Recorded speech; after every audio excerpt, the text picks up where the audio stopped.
இறுதிக்கட்ட பிரச்சாரத்துக்காக தமிழக வெற்றிக் கழக தலைவர் விஜய் சென்னை நீலாங்கரை இல்லத்திலிருந்து புறப்பட்டிருக்காரு. அந்த காட்சிகளை பார்க்கலாம்.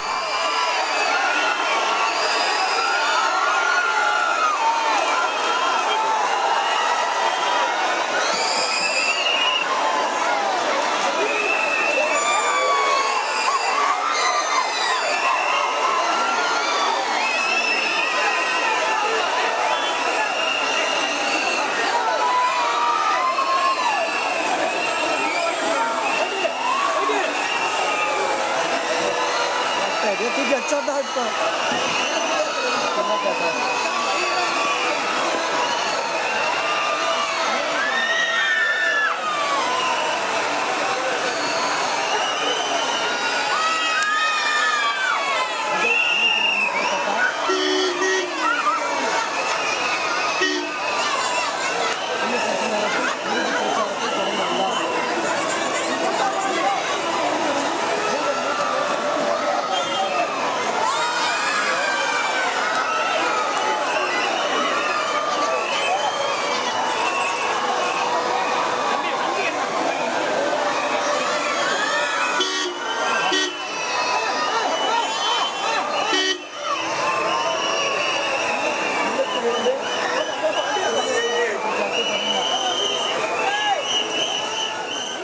இப்ப நீலாங்கரை இல்லத்திலிருந்து தற்பொழுது தாவேக தலைவர் விஜய் இறுதிக்கட்ட பிரச்சாரத்தை தொடங்கியிருக்காரு. விவரங்களோட செய்தியாளர் மணிகண்டன் இணைஞ்சிருக்காரு. மணிகண்டன், இப்ப எந்த வழி பாதை இன்னைக்கு இந்த பிரச்சாரத்திற்காக தேர்ந்தெடுக்கப்பட்டிருக்கிறது? அடுத்த எந்தெந்த பகுதிகளில் பிரச்சாரம் செய்ய இருக்காரு விஜய் அவர்கள்? தமிழக வெற்றிக் கழக தலைவர் விஜய் இந்த சட்டமன்ற தேர்தலுடைய இறுதி நாள் பரப்புரையில இறுதிக்கட்ட பரப்புரையை தொடங்கி இருக்கிறார்.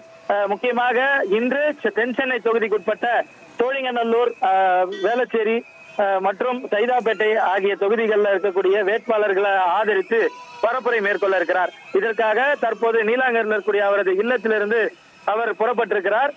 தொடர்ந்து சோழிங்கநல்லூர்ல இருக்கக்கூடிய ஈசிஆர் சாலை வழியாக சென்று மத்திய கைலாசை அடைந்து மத்திய கைலாசிலிருந்து சைதாப்பேட்டை நோக்கி புறப்பட்டு செல்ல இருக்கிறார். தொடர்ந்து அவருக்கு வழிநெடுகளும் எப்போதும் போல உற்சாக வரவேற்பு என்பது வரப்பட்டு வருகிறது. அதே போல இங்க அவர் இல்லம் அமைந்திருக்கக்கூடிய கேசனா டிரைவ் சாலையிலுமே கூட அதிக அளவிலான தொண்டர்கள் வீட்டின் வெளியே காத்திருக்கக்கூடிய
இறங்கிட்டான்னு நினைக்கிறேன்டா.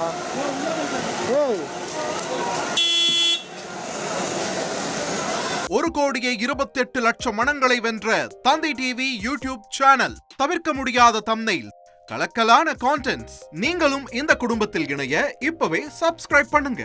அசுரபலம் கொண்ட எங்கள் டிஜிட்டல் கரங்களில் உங்கள் விளம்பரங்களை சேர்க்க வாட்ஸ்அப் பண்ணுங்க. 8939888838. Email advttv@dttv.in.